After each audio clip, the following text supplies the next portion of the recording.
तो बात करते हैं अपन डिस्कशन की। तो सेक्शन एच में आपको 1 and 4 करना था। तो H1 अगर देखें अपन, we need to determine mass of केस required to prepare 100 ml 1 molar केस सॉल्यूशन। तो एक सिंपल सा सवाल है, 100 ml 1 molar KH solution prepare करने के लिए कितना अमाउंट पोटेशियम हाइड्रोक्साइड का लगेगा। तो आप डायरेक्टली वॉल्यूम इन ml को मोलरिटी से मल्टीप्लाई करके मिलीमोल्स निकाल सकते हैं। तो मिलीमोल्स जाएंगे केओएच के आपके 100, तो मोल्स ऑफ केओएच हो जाएंगे आपके 100/1000, दैट इज 0.1 मोल। तो 0.1 मोल हमें मोल्स लगेंगे, और अगर वेट ऑफ केओएच की बात हो रही है तो जाएगा moles into gram molar mass. तो दिस इज 0.1 इंटू क्यूएच का ग्राम मोलर मास अगर देखेंगे तो I think so 39 plus 1 40, 40 plus 16 56 हो जाएगा। तो that will come out to be 5.6 gram. H4 की बात करें तो in H4 problem we need to determine molarity of all ions produced by following aqueous solution of electrolytes। तो हमारे पास देखिए, अगर 0.2 मोलर NaCl होगा तो 0.2 मोलर NaCl टूट कर आपको Na प्लस भी देगा और Cl- भी देगा। अब NaCl का एक मोल एक Na प्लस, एक मोल Na प्लस देता है, एक मोल Cl- देता है।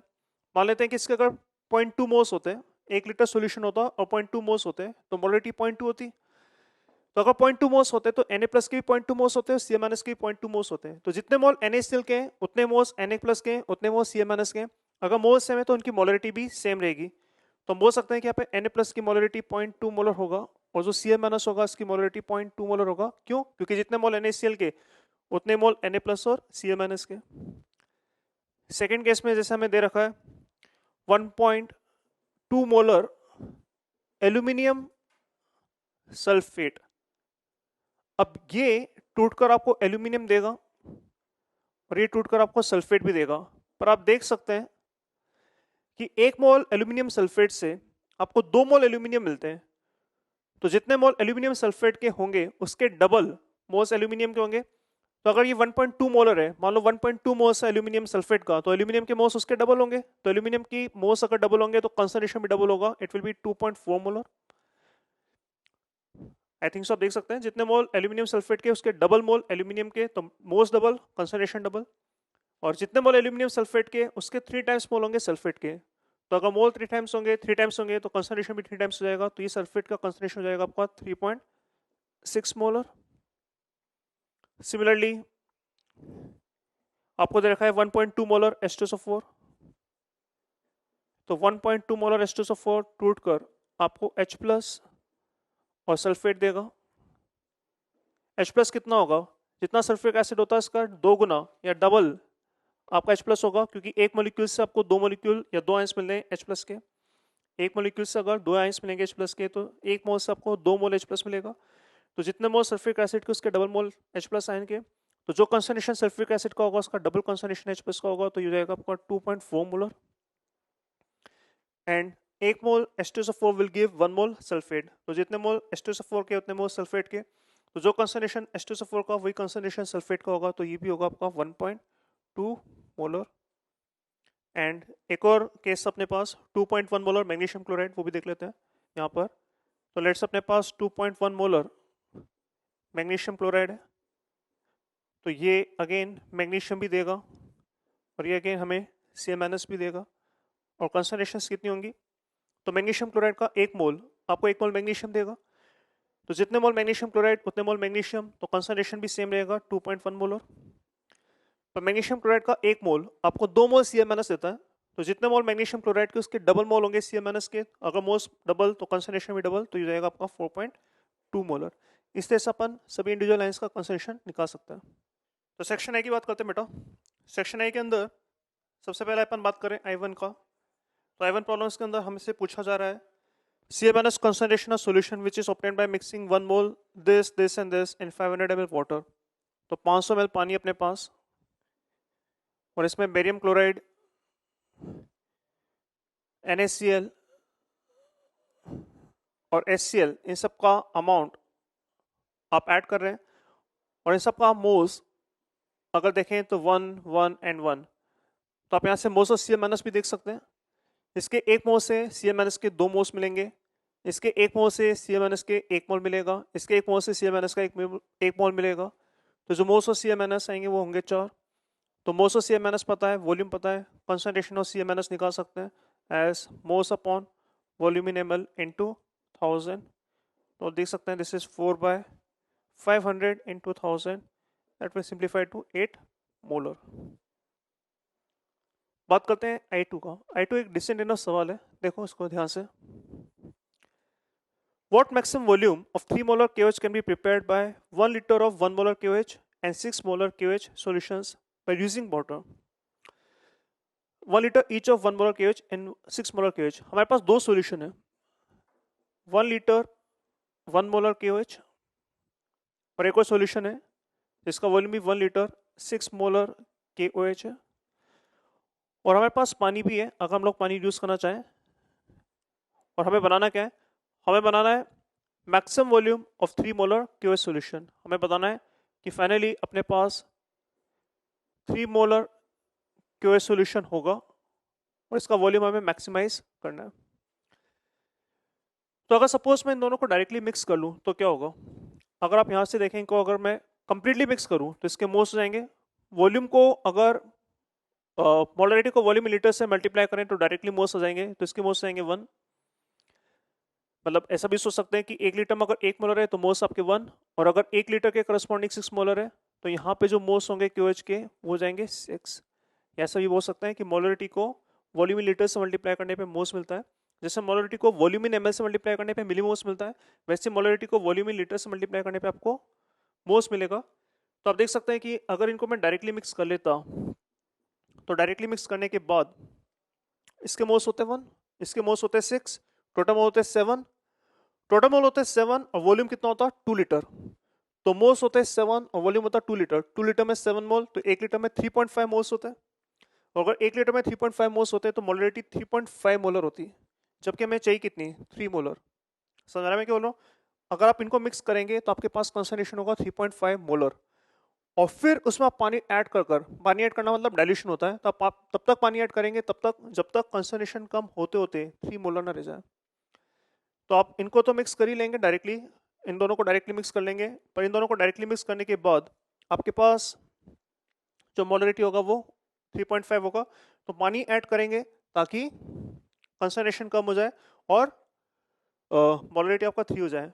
पर जैसे आप इन दोनों को मिक्स करेंगे तो यहाँ से आपको 1 मोल मिलेगा, यहाँ से आपको 6 मोल मिलेंगे, तो आपका जो फाइनल मोल्स होगा, इस फाइनल सॉल्यूशन जो होगा इसमें फाइनल मोल्स हो जाएंगे आपके 7। आपने इन दोनों को कंप्लीटली मिक्स करा तो यहाँ से आपको 1 मोल मिला, यहाँ से आपको 6 मोल मिला, आपको फाइनल मोल मिलेगा 7। और लेट्स से आपका फाइनल वॉल्यूम VF है, राइट। तो हम बोल सकते हैं कि जो फाइनल कंसंट्रेशन KOH का होगा this is moles upon volume in litre. अगर वैल्यू सब्स्टिट्यूट करें तो दिस इज 3, मोल्स आपके यहाँ पे 7 है एंड वॉल्यूम इन लीटर आपका VL है। तो यहाँ से आप डायरेक्टली बोल सकते हैं कि वॉल्यूम इन लीटर आपका 7/3 लीटर्स होगा और यही आपका आंसर होगा। अगर आपसे ये पूछा था कि इसमें कितना पानी ऐड किया जा रहा है तो भी निकाल सकते हैं। तो आप देख सकते हैं कि 7/3 लीटर में से 2 लीटर्स तो यहाँ से आएगा और जो रिमेनिंग वॉल्यूम होगा वो यहाँ से आएगा। तो अगर आपसे पूछा था कि इसमें कितना पानी ऐड करेंगे तो वो 7/3 - 2 होता, राइट। बट हमसे सिंपली ये पूछा रहा है कि फाइनल वॉल्यूम कितना होगा, तो भाई कंसंट्रेशन पता है हमें, मोल्स हम लोग 7 लेंगे, क्यों? क्योंकि इनको मैं कंप्लीटली मिक्स कर रहा हूँ। अगर पार्शियली मिक्स करूंगा तो आपके मोल्स कम हो जाएंगे या वॉल्यूम भी कम हो जाएगा। तो कंप्लीटली मिक्स करेंगे, मोल्स आपके 7 होंगे, फिर पानी ऐड करते रहेंगे, डाइल्यूट करेंगे, कब तक? जब तक कंसंट्रेशन आपका 3 मोलर ना हो जाए। आई थिंक से बात समझ में आ रही होगी। इनको मिक्स करा, मिक्स करने में कंसंट्रेशन देखा 3.5, राइट। कंसंट्रेशन अगर 3.5 है तो वॉल्यूम ऑफ वाटर आप ऐड करेंगे कब तक? जब तक कंसंट्रेशन कम होते होते 3 मोलर ना हो जाए। तो फाइनल वॉल्यूम अगर ये है, कंसंट्रेशन पता है, मोल्स पता है, तो आप वॉल्यूम इन लीटर भी कैलकुलेट कर सकते हैं। बात करते हैं अपन I3 का। I3 में आप बेसिकली दो सॉल्यूशन को मिक्स कर रहे हैं, इंटरमिक्सिंग ऑफ सॉल्यूशंस हो रहा है और आपसे पूछा जा रहा है कि फाइनल सॉल्यूशन में मोलरिटी कैसे निकालते हैं। हमने काफी सारे सवाल करे, आप कुछ किताबों में इसका एक सिंपल फॉर्मूला भी देखेंगे, मैं आपको फॉर्मूला भी बता देता हूँ, बट मैं प्रेफर करूंगा कि आप फॉर्मूला यूज करने के बजाय इसको बेसिक फंडामेंटल से करें। जैसा मान लो अपने पास यहाँ पे सॉल्यूशन HCl का है, इसकी मोलरिटी M1 है और वॉल्यूम V1 लीटर्स है, और यहाँ पे भी अपने पास सॉल्यूशन HCl का है जिसकी मोलरिटी M2 है और वॉल्यूम V2 लीटर्स है। लेट्स से तो जब आप इन दोनों को मिक्स करेंगे तो हम बोल सकते हैं कि आपका जो फाइनल सॉल्यूशन होगा उस फाइनल सॉल्यूशन में जो मोल्स होंगे HCl के वो कितने होंगे।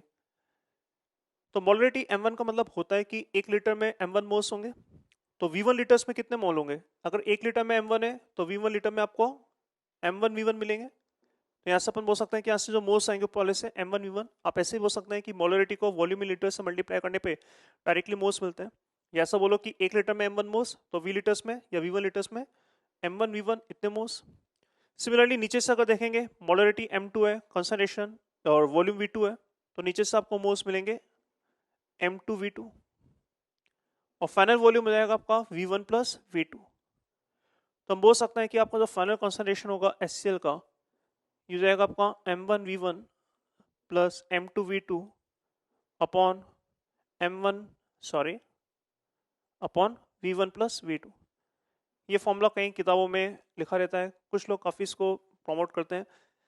आप चाहें तो यूज़ कर सकते हैं बट नेसेसरी नहीं कि ये हमेशा ढंग से काम करे। इसको बहुत केयरफुली यूज़ करना होता है। जैसे अगर मान लो यहाँ पर HCl की जगह पे एक HCl होता, दूसरा H2SO4 होता और H प्लस के लिए हमें ये कंसंट्रेशन पूछा था कि फाइनल सॉल्यूशन में H प्लस का कंसंट्रेशन कितना है। तो यहाँ से HCl है, यहाँ से सल्फ्यूरिक एसिड है और H प्लस की कंसंट्रेशन अगर पूछ ली जाए तो फिर ये फॉर्मूला इस तरह से काम नहीं कर पाएगा। तो ये फॉर्मूला आप यूज़ कर सकते हैं तब जब दोनों केसेस में आपका सेमी अमाउंट ऑफ मतलब सेमी सोल्यूट है, यहाँ पे भी HCl है, यहाँ पे भी HCl है, तब आप ये यूज़ कर सकते हैं। बट अगर यहाँ पे डिफरेंट सोल्यूट होता है, यहाँ पे डिफरेंट सोल्यूट होता है तो फिर इस तरह के फॉर्मूला यूज़ करने में हमेशा दिक्कत आती है। तो मैं रिकमेंड नहीं करूँगा इस तरह के फॉर्मूला आप लगाएं। इस केस में डेफिनेटली लगा सकते हैं बट हम लोग बेसिक से करेंगे। तो बेसिक से कैसे करेंगे? इस तरह से फॉर्मूले से आप कर ही सकते हैं, आप करके देख लेना, पर बेसिक से कैसे करेंगे वो भी देख लेते हैं अपन। तो जैसे फर्स्ट पार्ट है अपने पास, तो फर्स्ट पार्ट में अपने पास आप देख सकते हैं 2 लीटर, तो 2 लीटर की जगह में डायरेक्टली वॉल्यूम इन ml लिख रहा हूँ, 2000 ml 0.5 मोलर सॉल्यूशन है। और सेकेंड केस में अपने पास है 3 लीटर, 3 लीटर मतलब 3000 ml और वॉल्यूम कितना आपका, सॉरी वॉल्यूम ये है, कंसंट्रेशन कितना है 0.2 मोलर। हमने कैसे करा था, हमने मिलीमोल्स निकाले थे। आप चाहे तो मोल्स में भी काम कर सकते हैं, मिलीमोल्स में भी कर सकते हैं। अगर मोल्स में करें या मिलीमोल्स में करें तो volume in ml into molarity directly आपको मिलीमोल्स दे देगा।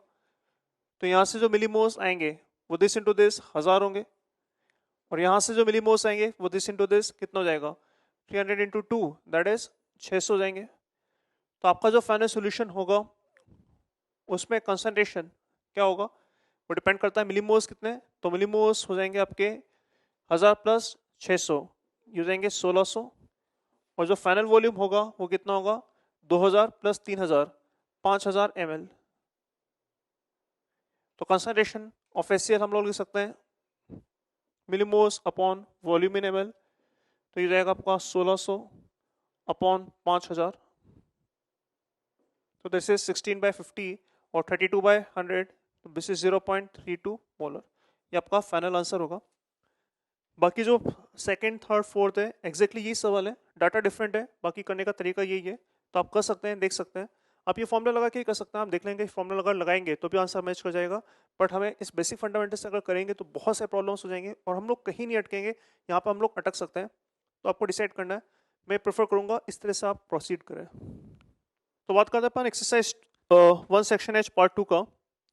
सिंपल सवाल है, देख सकते हैं अपन। जैसे अगर पार्ट H1 की बात करें तो H1 में आपको वॉल्यूम दे रखा है, डायरेक्टली देख सकते हैं वॉल्यूम आपको दे रखा है ml के अंदर और मॉलिक्यूल्स आपको दे रखे हैं 6.02 इंटू 10⁻22 मॉलिक्यूल्स। तो क्या करना है, मॉलिक्यूल्स अगर दे रखा है तो आप सबसे पहले मोल्स निकाल सकते हैं। मोल्स हो जाएगा आपका मॉलिक्यूल बाय Na। अगर आप सिंप्लीफाई करेंगे तो ये जाएगा 6.02 इंटू 10⁻22 अपॉन 6.02 इंटू 10⁻23, मतलब मोल्स हो जाएंगे आपके 0.1 मोल्स। तो अपन डायरेक्टली बोल सकते हैं कि 500 ml में अगर 0.1 मोल है तो 1 लीटर में आपका 0.2 मोल्स होगा। या अपन बोल सकते हैं कि जो मोलरिटी होगा वो 0.2 मोलर होगा। अब फॉर्मूला भी लगा सकते हैं, moles upon volume in ml into 1000, उससे भी वही आंसर आएगा। तो मोल्स पता है, वॉल्यूम इन लीटर पता है, मतलब मोल्स पता है, वॉल्यूम पता है, तो आप मोलरिटी निकाल सकते हैं। H5 again it's a very simple problem, कुछ नहीं करना है इसके अंदर। 1 लीटर वाटर है और इसमें आपने 171 gram cane sugar which is C12H22O11 add करा है और आपसे पूछा रहा है कि इसकी कंसंट्रेशन क्या होगा। तो कंसंट्रेशन वही हो जाएगा जो कि मोल्स होंगे। क्यों? क्योंकि 1 लीटर पानी के अंदर जो मोल्स होते हैं वही कंसंट्रेशन हो जाएगा। तो अपन देख सकते हैं कि यहाँ पर अगर मोल्स निकालेंगे तो मोल्स जाएगा 171, इसका ग्राम मोलर मास होता है आपका 342, तो मोल्स जाएंगे 171/342, दैट इज 0.5, और 0.5 मोल्स अगर 1 लीटर में, तो अपन डायरेक्टली बोल सकते हैं कि जो कंसंट्रेशन होगा वो भी 0.5 मोलर होगा, स्ट्रेट फॉरवर्ड। सिमिलरली सेवंथ की बात करें, सेवंथ में ध्यान से देखना, सेवंथ में हम लोग एक्चुअली सॉल्यूशन की बात नहीं कर रहे हैं, यहाँ पे अपन बात करें प्योर लिक्विड HCl का। मेरे पास यहाँ पे प्योर HCl है, इट्स नॉट अ सॉल्यूशन, और प्योर HCl में भी कंसंट्रेशन अपन डिफाइन कर पाएंगे। हालांकि कंसंट्रेशन या मोलरिटी हम लोग डिफाइन कर रहे थे only in case of solution, तो प्योर कंपोनेंट में, प्योर सॉल्यूशन में कैसे कर पाएंगे? तो प्योर सॉल्यूशन हम लोग कर सकते हैं भाई, हम देखेंगे कि 1 लीटर सॉल्यूशन लें या 1 लीटर लिक्विड लेंगे, और 1 लीटर लिक्विड में जितने मोल्स होंगे वही आपका कंसंट्रेशन होगा। मतलब अगर सपोज मैं यहाँ पे ले लेता हूँ कि वॉल्यूम 1 लीटर है,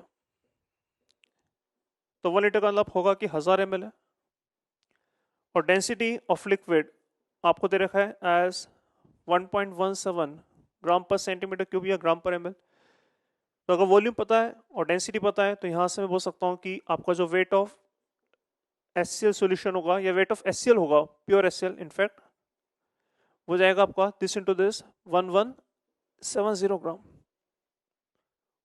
और अगर HCl का वेट आ चुका है तो HCl के मोल्स भी आप निकाल सकते हैं, तो मोल्स जाएंगे HCl के 1170 upon 36.5, which can be done as 117 into 100 upon 365।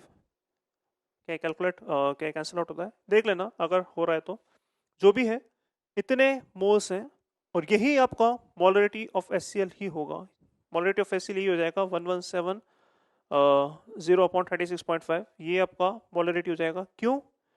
क्योंकि हम बोल सकते हैं भाई इतने मोल्स होंगे किसके अंदर, 1 लीटर लिक्विड में। तो यहाँ पे सॉल्यूशन नहीं हो रहा है, यहाँ पे बात हो रही है प्योर लिक्विड का, पर प्योर लिक्विड में हम लोग वैसे डिफाइन करेंगे कि 1 लीटर के अंदर कितने मोल्स हैं।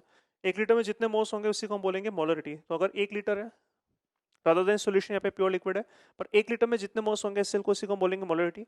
तो वॉल्यूम 1 लीटर ले लो, डेंसिटी से अपन वेट निकाल सकते हैं, वेट से अपन मोल्स निकाल सकते हैं। हम बोल सकते हैं कि इतने मोल्स होंगे 1 लीटर में, और जितने मोल्स होंगे 1 लीटर में वही आपका मोलरिटी होगा। तो बात करते हैं सेक्शन आई का। सेक्शन आई के अंदर I1 अगर देखें, 500 ml 1 मोलर ग्लूकोज को आप मिक्स कर रहे हैं, 500 ml 1 मोलर ग्लूकोज को, और आपसे पूछा है कि फाइनल मोलरिटी क्या होगा। कभी भी अगर सेम मोलरिटी के दो सॉल्यूशन आप मिक्स करते हैं तो फाइनल मोलरिटी भी वही होगी। तो अगर 1 मोलर सॉल्यूशन है, सेकंड वाला भी 1 मोलर है, तो उन दोनों को मिक्स करके फाइनल सॉल्यूशन में आपका 1 मोलर होगा। ये चाहे तो आप करके देख सकते हैं। जैसे मान लो यहाँ पे 500 ml 1 मोलर है, तो हम बोल सकते हैं जो मिलीमोल्स होंगे वो 500 होंगे, और दूसरा भी अपना यही है 500 ml 1 मोलर, तो अगेन बोल सकते हैं कि जो मिलीमोल्स होंगे वो 500 होंगे। तो आपका जो फाइनल सॉल्यूशन होगा उसमें मिलीमोल्स हो जाएंगे 1000, और फाइनल वॉल्यूम भी हो जाएगा 1000 ml। तो आप देख सकते हैं कि यहाँ पे जो कंसंट्रेशन आएगा वो भी 1000/1000 1 मोलर आएगा, जो कि एक्सपेक्टेड था। आप ऐसा सोचो कि इसमें से अगर कुछ सॉल्यूशन में निकाल दूं तो क्या रिमेनिंग कंसंट्रेशन चेंज होगी क्या?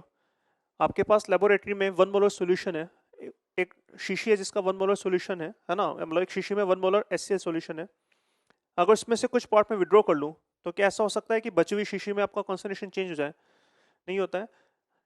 तो अगर इसमें से मैं कुछ सैंपल विड्रॉ भी कर लूंगा तो 1 मोलर ही रहेगा, और वही सैंपल वापस ऐड कर दूंगा तो भी 1 मोलर रहेगा। तो अगर सेम कंसंट्रेशन के दो सॉल्यूशन है, इनको मिक्स करेंगे तो कंसंट्रेशन आपका सेम ही रहता है। बात करते हैं सेकंड का। सेकंड के अंदर the volume of water that must be added to 250 ml 0.6 molar, तो हमारे पास 250 ml 0.6 मोलर सॉल्यूशन है HCl का, और एक और सॉल्यूशन है which is 750 ml 0.2 molar HCl का, और इससे पूछा है कि कितना पानी ऐड करें। तो अपन एक काम करते हैं, अपन VML वाटर ऐड कर लेते हैं। तो आपका जो फाइनल सॉल्यूशन होना चाहिए वो 0.25 मोलर होना चाहिए। अब ये देखो कि फाइनल सॉल्यूशन में मिलीमोल्स कितने होंगे, मिलीमोल्स ऑफ HCl। तो यहाँ से HCl कितना आएगा, 250 इंटू 0.6, दैट इज 25 इंटू 6, मतलब यहाँ से जो मिलीमोल्स आएंगे वो आएंगे 150। यहाँ से मिलीमोल्स कितने आएंगे 750 इंटू 0.2, तो अगेन मिलीमोल्स की बात करें अपन तो 750 इंटू 0.2 अगेन मिलीमोल्स आएंगे 150। ऑफ कोर्स पानी से एसिल नहीं आएगा, तो यहाँ पे फाइनल मिलीमोल्स आ जाएंगे आपके 300। एंड फाइनल वॉल्यूम कितना होगा, तो 250 plus 750 1000, 1000 plus V, final volume हो जाएगा आपका वी प्लस 1000, राइट। तो अगर मिलीमोल्स और वॉल्यूम पता है तो कंसंट्रेशन ऑफ एसिड निकाल सकते हैं, ये हो जाएगा millimoles upon volume in ml, right. तो ये हो जाएगा आपका 300 अपॉन 1000 प्लस वी, और ये कंसंट्रेशन कितनी दे रखी है आपको, आपको फाइनल कंसंट्रेशन चाहिए 1/4 मोलर, 0.25 मोलर मतलब 1/4 मोलर। तो यहाँ से आप डायरेक्टली देख सकते हैं, ये हो जाएगा 1200 इक्वल्स टू वी प्लस 1000, तो वी हो जाएगा आपका 200 ml, मतलब 200 ml पानी हमें इसके अंदर ऐड करना था। बात करें अगर अपन प्रॉब्लम नंबर 3 का, आपसे पूछा है कि 0.8 मोलर के अंदर किस वॉल्यूम के अंदर 0.8 what volume of 0.8 molar solution contains 100 millimoles. तो डायरेक्टली बोल सकते हैं यार इसमें कुछ नहीं है कि मिलीमोल्स होता है आपका volume in ml into molarity, तो वॉल्यूम इन ml हो जाएगा आपका मिलीमोल्स अपॉन मोलरिटी। तो मिलीमोल्स कितने अपने पास, मिलीमोल्स अपने पास 100 और ये है आपका 0.8, तो इतना ml आ जाएगा आंसर। तो 4 प्रॉब्लम की बात करते हैं। In 4 problem we have 3 solutions, 2 molar 100 ml Na2SO4 solution, sodium sulfate. It is being mixed with 3 molar 100 ml solution, 100 ml NaCl solution,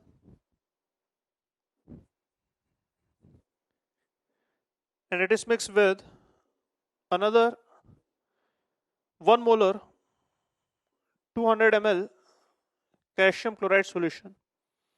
और हमसे पूछा है कि ratio of concentration of cation और एनायन क्या होगा फाइनल सॉल्यूशन में। तो हमें देखना है कि कैटायंस के मिलीमोल्स कितने होंगे, एनायंस के मिलीमोल्स कितने होंगे। तो यहाँ पर अगर इसके मिलीमोल्स काउंट करें तो इसके मिलीमोल्स जाएंगे दिस इनटू दिस 200।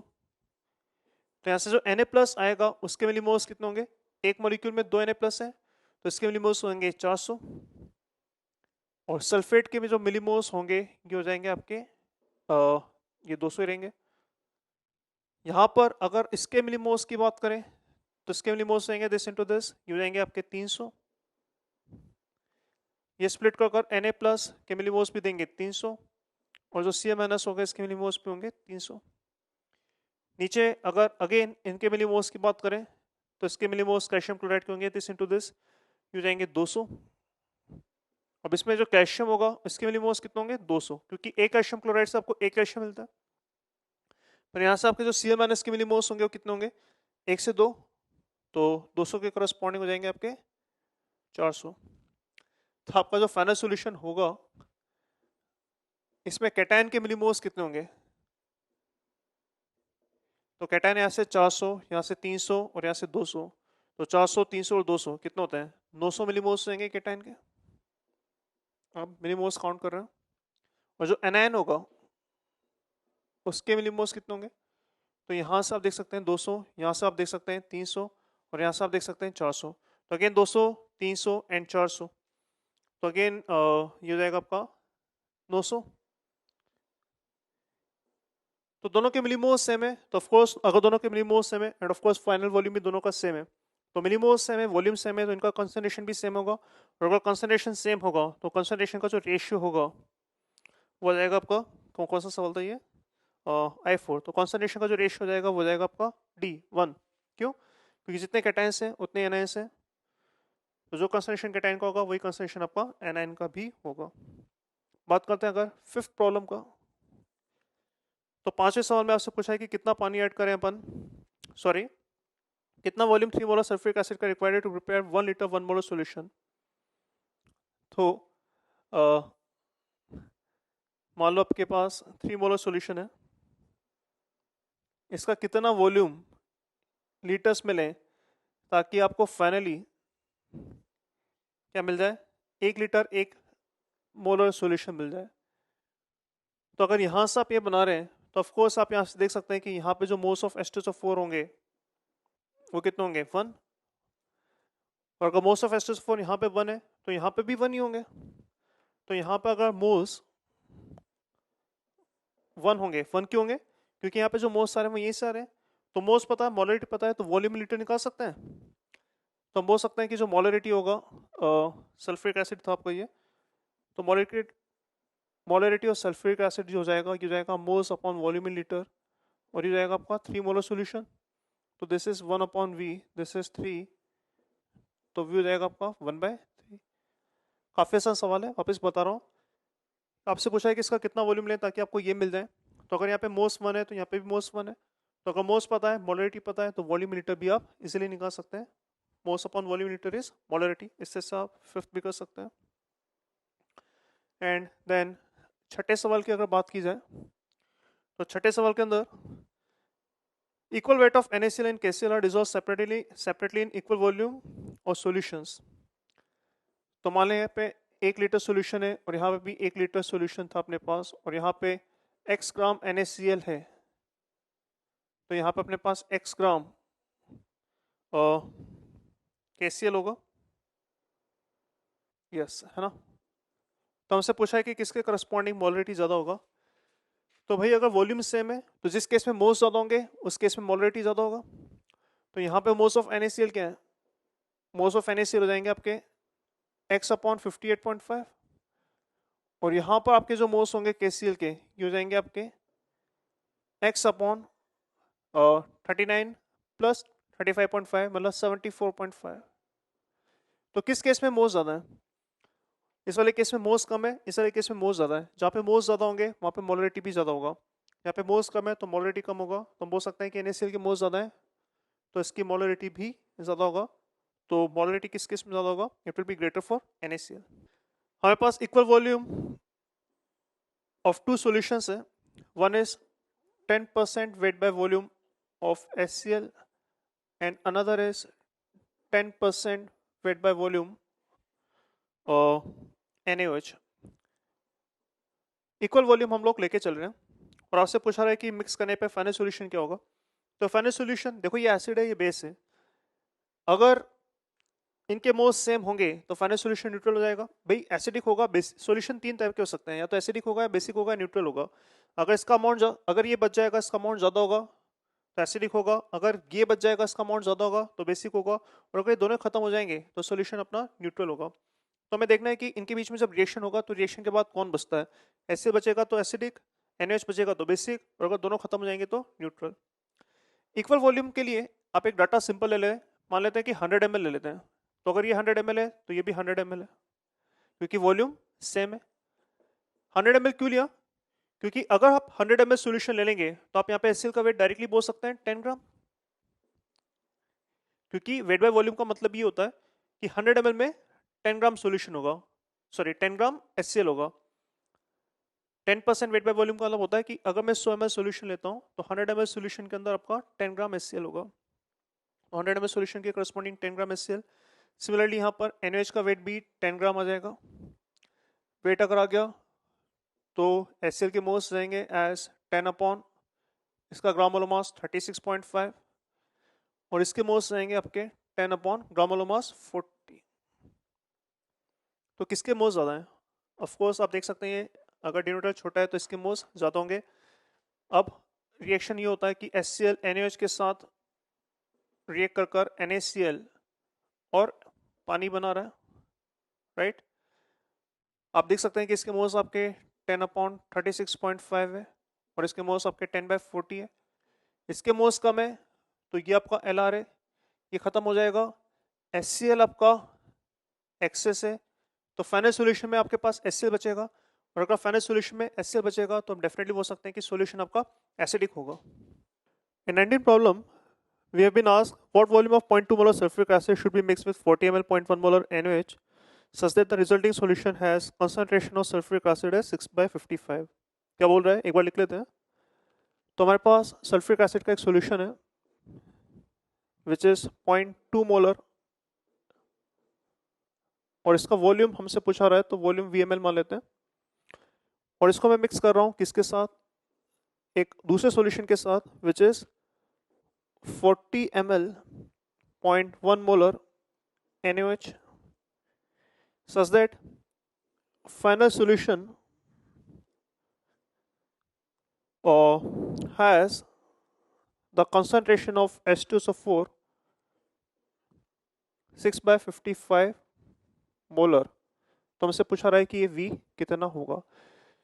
तो कितना वॉल्यूम सल्फ्यूरिक एसिड का हम लोग मिक्स करें इसके साथ ताकि फाइनल सॉल्यूशन में कंसंट्रेशन सल्फ्यूरिक एसिड ये हो, ये सवाल है। तो ऑफ कोर्स जब इन दोनों को मिक्स करेंगे तो एसिड बेस रिएक्शन होगा। एसिड बेस रिएक्शन लिख सकते हैं अपन सबसे पहले। तो सल्फ्यूरिक एसिड NaOH के साथ ये करेगा और ये कर बनाएगा Na2SO4 along with H2O। अगर इसका वॉल्यूम VML ले लेते हैं तो यहाँ से मैं मिलीमोल्स कैलकुलेट कर सकता हूँ, volume in ml into molarity. तो मिलीमोल्स जाएंगे आपके 0.2V। तो भाई इसके मिलीमोल्स 0.2V है। ये T इक्वल टू 0 पर हम लोग मिलीमोल्स की बात कर रहे हैं। तो सल्फ्यूरिक एसिड के मिलीमोल्स 0.2V हो जाएंगे और NaOH के अगर मिलीमोल्स काउंट करें तो 40 इंटू 0.1 दैट इज 4। तो NaOH के मिलीमोल्स हो जाएंगे 4। और सबसे इंटरेस्टिंग पॉइंट ये कि अगर दोनों के मोल्स दे रखे हैं तो हमें सबसे पहले आइडेंटिफाई करना होगा कि इन दोनों में से LR कौन है, लिमिटिंग रिएजेंट कौन होगा। सोच सकते हैं क्या होगा, सल्फ्यूरिक एसिड होगा या NaOH होगा। आपको ये जो इन्फॉर्मेशन दे रखा है इससे हम लोग प्रिडिक्ट कर सकते हैं कि इसमें कौन LR होगा। आप देख सकते हैं सल्फ्यूरिक एसिड फाइनली हमारे पास बचा हुआ है 6/55 मोलर। अगर सल्फ्यूरिक एसिड बचा हुआ है तो डेफिनेटली यही रिमेनिंग होगा, तो ये एक्सेस होगा। और अगर ये एक्सेस होगा तो डेफिनेटली NaOH आपका LR होगा। ये ध्यान रखना है अपने को, क्योंकि अगर सल्फ्यूरिक एसिड LR होता तो ये खत्म ही हो जाता, और अगर खत्म होता तो इसकी कंसंट्रेशन कहाँ से आती। तो सल्फ्यूरिक एसिड की कंसंट्रेशन अगर गिवन है तो ये बचा हुआ है, ये बचा है इसका मतलब ये एक्सेस है, और अगर ये एक्सेस होगा तो ये आपका LR होगा, राइट। तो ये इंपॉर्टेंट पॉइंट था। अब आप देख सकते हैं कि जब इसके 2 मिलीमोल्स कंज्यूम होंगे तो सल्फ्यूरिक एसिड का 1 मिलीमोल कंज्यूम होगा। तो अगर इसके 4 मिलीमोल्स कंज्यूम होंगे तो सल्फ्यूरिक एसिड के 2 मिलीमोल्स कंज्यूम होंगे। ध्यान रखना ये मिलीमोल्स कंज्यूम्ड है। तो अगर इसके 4 मिलीमोल कंज्यूम होंगे तो इसके 2 मिलीमोल कंज्यूम हो जाएंगे। हमारे पास मिलीमोल्स थे कितने, 0.2V। इसका मतलब जो millimoles of sulphuric acid left होंगे, जो बच जाएंगे, वो कितने होंगे, इतने थे और इतने कंज्यूम हो गए, तो ये हो जाएंगे आपके 0.2V माइनस 2, राइट। तो ये आपका मिलीमोल्स ऑफ सल्फ्यूरिक एसिड जो बचा है वो आ गया। और फाइनल वॉल्यूम अगर अपन देखें तो ये कितना आएगा, तो VML और 40 ml आप मिक्स कर रहे हैं तो फाइनल वॉल्यूम हो जाएगा आपका 40 प्लस VML। तो आपको मिलीमोल्स मिल चुके हैं, फाइनल वॉल्यूम मिल चुका है। इस इंफॉर्मेशन से हम लोग फाइनल सॉल्यूशन में कंसंट्रेशन ऑफ फाइनल सॉल्यूशन के अंदर सल्फ्यूरिक एसिड का कंसंट्रेशन भी निकाल सकते हैं directly as millimoles upon final volume in ml। तो मिलीमोल्स आपके 0.2V माइनस 2, फाइनल वॉल्यूम आपका 40 प्लस V, और ये नंबर आपको दे रखा है एज 6/55। तो इसको सॉल्व करके आप आंसर निकाल सकते हैं। देख सकते हैं वैसे कितना आएगा, अगर थोड़ा सॉल्व करें तो ये हो जाएगा आपका V/5 minus 2 into 55, this is 6 into 40 plus V। ऊपर अगर सॉल्व करें यहाँ पे तो V/5 इंटू 55 हो जाएगा आपका 11V minus 110, that is 240 plus 6V।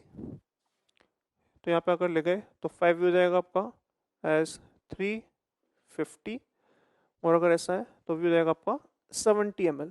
तो 70 ml should be the final answer. Next is problem number 12। In this problem again ये क्लास में मैंने इलस्ट्रेशन लिया है, आप अपने नोट्स को रेफर कर सकते हैं, और फिर भी एक बार देखते हैं। What volume of water should be added to 50 ml nitric acid having density this and 63% by weight to have 1 molar solution? अगर डायग्रामेटिकली देखें अपने पास तो हमसे पूछा रहा है कि हमारे पास 50 ml नाइट्रिक एसिड है जिसका डेंसिटी आपको दे रखा है एज 1.5 ग्राम पर ml and it contains 63% weight by weight of nitric acid. और आपसे इसमें पूछा रहा है कि कितना ml पानी डालें। तो मान लेते हैं कि मैं VML पानी इसमें ऐड कर रहा हूँ ताकि आपको फाइनल जो सोल्यूशन मिले वो फाइनल सोल्यूशन मिले 1 मोलर। तो जो फाइनल सोल्यूशन होगा इसके अंदर नाइट्रिक एसिड की जो कंसंट्रेशन होगी HNO3 की जो कंसंट्रेशन होगी it has to be 1 molar. तो आपसे पूछा रहा है कि V कितना होगा।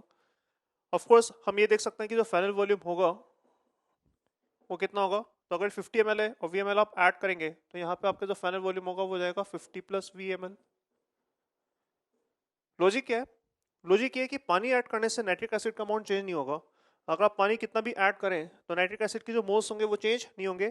तो जितने मोल्स नाइट्रिक एसिड के यहाँ पे होंगे उतने मोल्स नाइट्रिक एसिड के यहाँ पे होंगे, या जितने मिलीमोल्स नाइट्रिक एसिड के यहाँ पे होंगे उतने मिलीमोल्स नाइट्रिक एसिड के यहाँ पे होंगे। तो अपन डायरेक्टली यहाँ पे बोल सकते हैं कि यहाँ पर अगर millimoles of nitric acid calculate करें तो volume in ml into molarity, तो this is 1 into 50 plus V। Directly हम बोल सकते हैं कि आपके पास 50 प्लस V इतने मिलीमोल्स हैं नाइट्रिक एसिड के यहाँ पे। और यहाँ पर इनिशियली अगर देखें तो डेंसिटी इनटू वॉल्यूम आपको दे देगा वेट ऑफ सॉल्यूशन। तो वेट ऑफ सॉल्यूशन हो जाएगा आपका डेंसिटी इनटू वॉल्यूम, तो that is 1.5 into 50 that is 75 ग्राम। ये 75 ग्राम आपका सॉल्यूशन का वेट है। उसका 63% नाइट्रिक एसिड है, तो आपको जो नाइट्रिक एसिड होगा उसका वेट कितना आएगा। तो इसे 63/100 इंटू 75 ये नाइट्रिक एसिड का वेट आ जाएगा।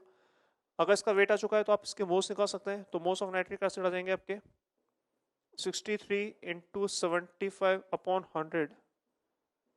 ये तो भाई आपका वेट है अपॉन इसका ग्राम मोलर मास विच इज 63, तो दैट इज 75/100 या 3/4। ये 3/4 आपके मोल्स जाएंगे। और अगर 3/4 मोल्स है तो हम बोल सकते हैं कि जो मिलीमोल्स होंगे नाइट्रिक एसिड के, जो इनिशियली मिलीमोल्स होंगे नाइट्रिक एसिड के, वो इंटू 1000 करके मिल जाएगा। तो अपन बोल सकते हैं 3/4 इंटू 1000 दैट इज 750 मिलीमोल्स। तो पानी ऐड करने से 750 मिलीमोल्स तक, पानी ऐड करने से पहले HNO3 की मिलीमोल्स से 750, पानी ऐड करने के बाद भी उतने ही रहेंगे। तो ये जो फाइनल मिलीमोल्स हैं ये एक्चुअली उतने ही होंगे जितने पहले थे विच इज 750 मिलीमोल्स। और अगर ऐसा है तो इक्वेट कर सकते हैं अपन, और इक्वेट कर मैं डायरेक्टली बोल सकता हूँ कि जो V आ जाएगा ये आएगा आपका 700 ml। ये सॉल्यूशन का, ये सवाल का फाइनल आंसर होगा। प्रॉब्लम नंबर 13 की बात करें, ये एक सिंपल सवाल है। आपको सिंपली दे रखा है कि कितना पानी ऐड करें 16 ग्राम मिथेनॉल में। तो अपने पास मिथेनॉल है, मिथेनॉल का फॉर्मूला होता है CH3OH, इसका वेट दे रखा है 16 ग्राम। और आपसे पूछा रहा है कि इसके अंदर कितना पानी ऐड करें। तो हम लोग यहाँ पे पानी ऐड कर रहे हैं, मान लेते हैं कि पानी के जो मोल्स हैं वो A मोल्स है ना। इसका वेट पूछा रहा है। तो आपसे पूछा रहा है कि फाइनल सॉल्यूशन में मोल फ्रैक्शन ऑफ मिथेनॉल 0.25 हो। तो A मोल ऐड करने के बाद इसका मोल फ्रैक्शन 0.25 या 1/4 होना चाहिए। तो देखो कि अगर A मोल्स आपने ऐड करा, यहाँ पर इसके अगर मोल्स निकालें, इसका ग्राम मास अगर देखें तो कितना आएगा, दिस इज 16 प्लस 16 32 हो जाएगा। तो हो जाएगा 16/32। इसके मोल्स रहेंगे हाफ। तो इसके मोल्स हाफ है, इसके मोल्स ए हैं। तो डायरेक्टली हम बोल सकते हैं कि जो मोल फ्रैक्शन ऑफ मिथेनॉल होगा CH3OH ये हो जाएगा आपका इसके मोल्स अपॉन टोटल मोल्स। तो इसके जो मोल्स हैं वो है हाफ, और टोटल मोल्स रहेंगे इसके हाफ हैं और इसके मोल्स ए। तो this is A plus half and this has been given as 1/4 I think so. कौन सा सवाल है, 13 था। हाँ, this has been given as 1/4। Okay, 1/4 given है तो इसको अगर थोड़ा सिंप्लीफाई करेंगे तो ये जाएगा आपका 2 equals to A plus half. तो यहाँ से डायरेक्ट बोल सकते हैं ये हो जाएगा आपका 3/2। तो पानी के जो मोल्स हैं वो आपके 3/2 मोल्स आ गए। और अगर इसके 3/2 मोल्स आ गए तो इसका जो वेट होगा हो जाएगा आपका 3/2 इंटू इसका ग्राम मोलर मास विच इज 18। तो सिंप्लीफाई हो जाएगा 27 gram. That will be the final answer. 15 problem की बात करें अगर, इसके अंदर हमें दे रखा है कि a solution containing 0.1 mole of a metal chloride. आपके पास एक मेटल क्लोराइड है MClX it requires 500 ml 0.2 molar silver nitrate. ये सिल्वर नाइट्रेट के साथ रिएक्ट कर रहा है, आपको एक बैलेंस केमिकल रिएक्शन भी गिवन है। तो ये रिएक्ट कर आपका AgCl बना रहा है along with metal nitrate like this. तो this is a balance chemical reaction. आप देख सकते हैं सभी एटम बैलेंस हो रहे हैं। आपको दे रखा है कि इसका 0.1 मोल है। तो आपसे पूछा रहा है कि एक्स का वैल्यू कितना होगा। आपको सिल्वर नाइट्रेट का अमाउंट भी गिवन है। तो सबसे पहले तो आप ये देख सकते हैं कि यहाँ पे अगर इसके 1 मोल है तो 1 के करस्पॉन्डिंग एक्स मोल लगेंगे। तो 0.1 मोल के करस्पॉन्डिंग इसके लगेंगे 0.1 इंटू एक्स मोल्स। इतना मोल्स होगा सिल्वर नाइट्रेट का। अगर मिली मोल्स के टर्म्स में देखें तो इसको अपन बोल सकते हैं 0.1 एक्स इंटू 1000, इतना मिली मोल्स। तो दैट इज 100x। ये 100x मिलीमोल्स आपका सिल्वर नाइट्रेट का होगा। और सिल्वर नाइट्रेट के मिलीमोल्स को आप डायरेक्टली वॉल्यूम इनटू मोलरिटी भी देख सकते हैं। आपको दे रखा है कि ये 500 ml है इनटू 0.8 मोलर। तो डायरेक्टली वॉल्यूम इनटू मोलरिटी करके भी आप मिलीमोल्स निकाल सकते हैं। तो दिस इनटू दिस करके भी मिलीमोल्स निकाल सकते हैं। तो यहाँ से अगर मिलीमोल्स निकालेंगे तो जाएगा 500 इंटू 0.8, तो दैट विल सिंप्लीफाई टू 400। तो ये जो मिलीमोल्स होंगे सिल्वर नाइट्रेट के, ये बेसिकली 400 के इक्वेट करने होंगे। भाई यहाँ से हमने देखा कि 0.1 मोल के करस्पॉन्डिंग 1 के करस्पॉन्डिंग एक्स, तो 0.1 के करस्पॉन्डिंग इतना मोल या इतना मिलीमोल्स चाहिए। और ये मिलीमोल आपको दे रखा है एज 400। तो डायरेक्टली इक्वेट करते हुए हम बोल सकते हैं कि एक्स जाएगा आपका 4। ये इसका फाइनल आंसर होगा। 14 प्रॉब्लम के अंदर हमें आइडेंटिफाई करना है कौन कौन से सोल्यूशन ऐसे इसमें 23 ग्राम फॉर्मिक एसिड होगा। तो एक एक करके ऑप्शन एनालाइज करते हैं। तो ऑप्शन ए के अंदर we have been given 46 gram solution, 46 gram solution having density as 1.40 gram per ml and 70% weight by volume solution। तो सबसे पहले 70% वेट बाय वॉल्यूम का मतलब होता है कि अगर 100 ml होता तो 70 ग्राम आपका फॉर्मिक एसिड होता। तो कितना ग्राम फॉर्मिक एसिड है इसके लिए हमें वॉल्यूम चाहिए होगा, और वॉल्यूम हमें यहाँ से मिल सकता है। अगर वेट और डेंसिटी दोनों पता है तो यहाँ से वॉल्यूम निकाल सकता हूँ। तो volume of solution will be given by weight of solution upon density. So this is simply 46 upon 1.4, right? ये आपका वॉल्यूम ऑफ सॉल्यूशन होगा। और फिर 70% वेट बाय वॉल्यूम का मतलब मैं डायरेक्टली बोल सकता हूँ कि अगर 100 ml सॉल्यूशन होता तो 70 ग्राम फॉर्मिक एसिड होता। तो अगर 46 अपॉन 1.4 ml है तो कितना होगा? That will be given by 70 by 100 into 46 upon 1.4। तो यहाँ पे अगर सिंप्लीफाई करें तो ये कैंसिल हो जाएगा और ये हो जाएगा आपका 7 by 14। तो अल्टीमेटली यहाँ पे 2 आ जाएगा और ये आएगा आपका 23। तो ये ऑप्शन ए तो सेटिस्फाई कर रहा है कि ठीक है 23 ग्राम हो जाएंगे इसके अंदर। ऑप्शन बी की बात करें, रब करें इसे हम। ऑप्शन बी अगर डिस्कस करें तो ऑप्शन बी के अंदर अपने पास है 10 molar formic acid, density solution is 1 ग्राम पर ml। 10 मोलर फॉर्मिक एसिड है ना, और 50 ग्राम हमें दे रखा है और डेंसिटी हमें दे रखी है 1 ग्राम पर ml। तो अगेन यहाँ पर वेट और डेंसिटी से हम डिटरमाइन कर सकते हैं कि वॉल्यूम कितना होगा। तो volume of solution will be weight upon density, तो जाएगा 50 ml, राइट। अब 50 ml सॉल्यूशन है और 10 मोलर फॉर्मिक एसिड है। तो अगर 10 मोलर है और 50 ml है तो डायरेक्टली मल्टीप्लाई करके मैं बोल सकता हूँ कि जो मिलीमोल्स होंगे फॉर्मिक एसिड के वो कितने होंगे। तो वॉल्यूम इनटू मोलरिटी हम बोल सकते हैं मिलीमोल्स जाएंगे आपके 500। मिलीमोल्स अगर 500 है तो मोल्स जाएंगे फॉर्मिक एसिड के हाफ, और अगर फॉर्मिक एसिड के हाफ मिलीमोल्स हाफ मोल्स हैं तो वेट ऑफ फॉर्मिक एसिड ये रहेगा moles into gram molar mass which is 46, तो अगेन 23 ग्राम से आएगा। तो बॉम्बे ऑप्शन भी सही है आपका। ऑप्शन सी की बात करें,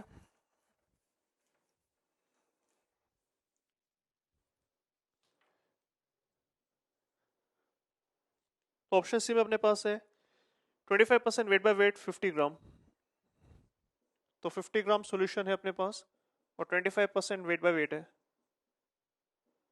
25% वेट बाय वेट का मतलब होता है कि अगर 100 ग्राम सॉल्यूशन होता तो 100 ग्राम सॉल्यूशन के करस्पॉन्डिंग आपको यहाँ पर 25 ग्राम फॉर्मिक एसिड होता। तो अगर 100 ग्राम सॉल्यूशन के अंदर 25 ग्राम फॉर्मिक एसिड होगा तो 50 ग्राम सॉल्यूशन के करस्पॉन्डिंग यहाँ पर 12.5 ग्राम फॉर्मिक एसिड होना चाहिए था। हमसे पूछा जा रहा है 23, तो ऑफ कोर्स ये गलत है।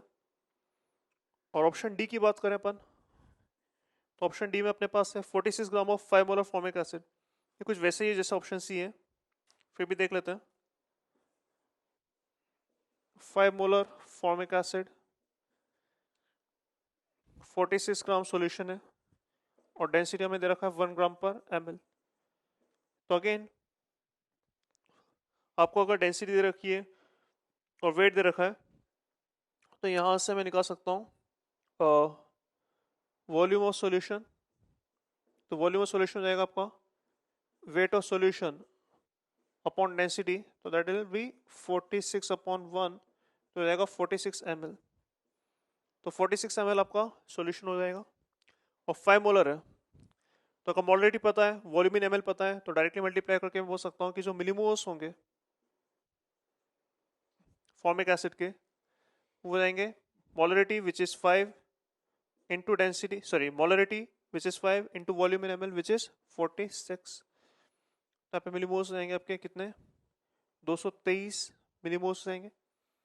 223 मिलीमोल्स जाएंगे तो मोल्स जाएंगे आपके बेसिकली 223 अपॉन 1000 और वेट हो जाएगा आपका फॉर्मिक एसिड का 223 upon 1000 into gram molar mass which is 46। तो क्लियरली आप देख सकते हैं कि ये एटलीस्ट 23 ग्राम तो नहीं आएगा। तो दिल्ली आपका करेक्ट आंसर नहीं आएगा, ना चेन्नई आएगा ना दिल्ली आएगा। Correct answer will be Agra Bombay. In 15 problem we need to determine which of the following solution has same molar concentration। तो आपको करना है कि आपको मोलरिटी निकालना है और कंपेयर करना है। तो एक एक करके देख लेते हैं। First is 166 gram potassium iodide पर लीटर। तो के का अगर ग्राम मोलर मास निकाला जाए तो 166 ही आता है। तो 166 के करस्पॉन्डिंग हम बोल सकते हैं यहाँ पर आपके पास 1 मोल हो जाएंगे और 1 मोल पर लीटर का मतलब यहाँ पे बोल सकता हूँ कि जो मोलरिटी होगा के का ये रहेगा 1 मोलर। तो फर्स्ट केस में आपको 1 मोलर रहेगा। बी वाले केस में अगर देखें अपन, अमोनियम सल्फेट का 33 ग्राम दे रखा है 200 ml सॉल्यूशन। तो 200 ml सॉल्यूशन है अपने पास और इसमें अमोनियम सल्फेट आपको दे रखा है 33 ग्राम। अमोनियम सल्फेट आपको दे रखा है 33 ग्राम। तो इसके करस्पॉन्डिंग अगर अपन देखें इसका ग्राम मोलर मास अगर निकाला जाए तो इसका ग्राम मोलर मास आएगा 96 प्लस 2 इंटू 18, मतलब 36 प्लस 96 तो जाएगा 132। तो मोल्स जाएंगे आपके 33 अपॉन 132, तो 33 अपॉन 132, तो that will simplify to 1/4 moles, right. तो 1/4 मोल्स है। तो कंसंट्रेशन ऑफ अमोनियम सल्फेट या molarity of ammonium sulphate is moles upon volume in ml into 1000।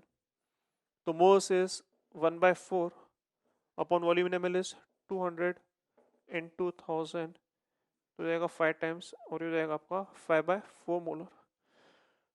तो ऑफ कोर्स इससे और इसका तो कंसंट्रेशन डिफरेंट है। ऑप्शन सी अगर देखें, ऑप्शन सी में हमारे पास है 25 gram copper sulphate, copper sulphate dot 5H2। यहाँ पे कॉपर का ग्राम मोलर मास हमें 64 मान के चलना है, आपको ये दे भी रखा होगा। तो कॉपर सल्फेट डॉट 5H2 अगर कॉपर का मैं ग्राम मोलर मास 64 अगर मान लूँ तो आप देख सकते हैं कि इसका जो ग्राम मोलर मास आएगा वो ग्राम मोलर मास आएगा आपका 250, और ग्राम मोलर मास अगर 250 है और इसका अगर 25 ग्राम्स है तो हम बोल सकते हैं कि इसके जो मोल्स जाएंगे वो जाएंगे weight upon gram molar mass which is 250 मतलब 0.1। तो 0.1 मोल है अपने पास 100 ml सॉल्यूशन के अंदर। तो अगर 100 ml सॉल्यूशन में 0.1 मोल होंगे, आप देख सकते हैं मोलरिटी 1 आएगा। कैसे देख सकते हैं कि the molarity of copper sulphate 5H2O, this is basically moles upon volume in ml into 1000, so this is 0.1 upon 100 into 1000 and that will simplify to 1 molar। तो सी का आंसर 1 मोलर हो जाएगा। और डी की अगर बात करें अपन, ऑप्शन डी, तो we have been given 27 milligram aluminium ion per ml। तो एल्यूमिनियम आयन का वेट दे रखा है 27 मिलीग्राम, तो 27 इंटू 10⁻³ ग्राम। तो moles are basically 27 into 10⁻³ upon gram molar mass which is in this case 27, तो जाएंगे 10⁻³ moles। वॉल्यूम इन ml आपको दे रखा है 1 ml।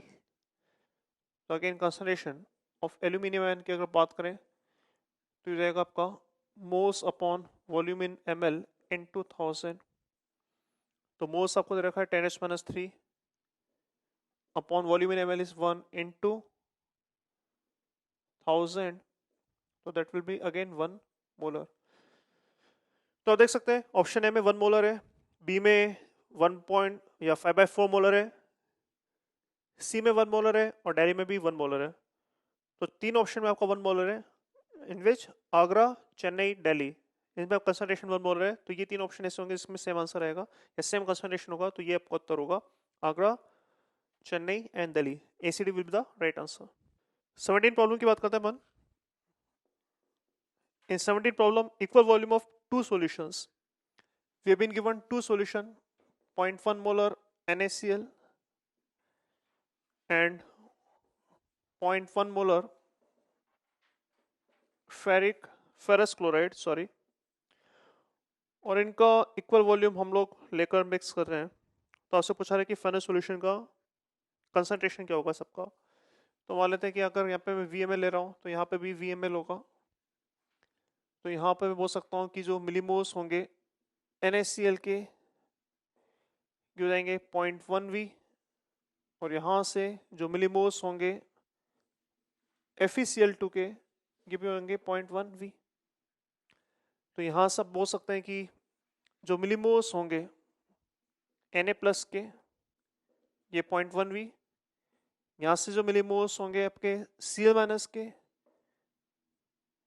ये भी 0.1V, यहाँ से जो मिलीमोल्स आएंगे Fe2+ के, क्योंकि एक मॉलिक्यूल से आपको एक फेरस आयन मिलेगा, तो अगर ये 0.1V है तो ये भी 0.1V होगा। और यहाँ से आपको जो मिलीमोल्स मिलेगा Cl- का, आप देख सकते हैं कि एक मॉलिक्यूल से आपको 2 Cl- मिलेंगे। तो यहाँ पर अगर ये 0.1V मिलीमोल्स है तो यहाँ पे Cl- के मिलीमोल्स होंगे 0.2V। और इनको जब आपने फाइनली मिक्स करा तो यहाँ पर आपके पास फाइनल सॉल्यूशन में Na+ भी है, फेरस भी है और Cl- भी है। बट अगर इनके मिलीमोल्स काउंट करें तो Na+ के मिलीमोल्स हैं आपके 0.1V, फेरस के भी 0.1V, बट Cl- के मिलीमोल्स आएंगे 0.1V ऊपर से 0.2V नीचे से, तो ये हो जाएंगे आपके 0.3V। ये आपके फाइनल मिलीमोल्स हैं। और फाइनल वॉल्यूम अगर देखें तो ये हो जाएगा आपका 2V, वाई 2V, क्योंकि VML और VML को मिक्स करके आपको फाइनल वॉल्यूम मिलेगा 2VML। तो कंसंट्रेशन अगर निकालेंगे अपन तो concentration of Na+ will be millimoles upon final volume, तो 0.1V upon 2V, that is 0.1/2 या 0.05 molar. Similarly concentration of ferrous ion अगर देखें तो मिलीमोल्स आपके 0.1V है, फाइनल वॉल्यूम आपका 2V है, तो अगेन यह जाएगा आपका 0.1V या 0.1/2, तो दैट इज अगेन 0.05 मोलर। और कंसंट्रेशन ऑफ Cl- की बात करें तो कंसंट्रेशन ऑफ Cl- या molarity of Cl- will be millimoles इसके हैं 0.3V, फाइनल वॉल्यूम आपका 2V है, तो ये जाएगा आपका 0.15 मोलर। तो Na प्लस 0.05 है, फेरस आपका 0.05 है, और CmNS आपका 0.15 होगा। करेक्ट आंसर भी आगरा, बॉम्बे, दिल्ली।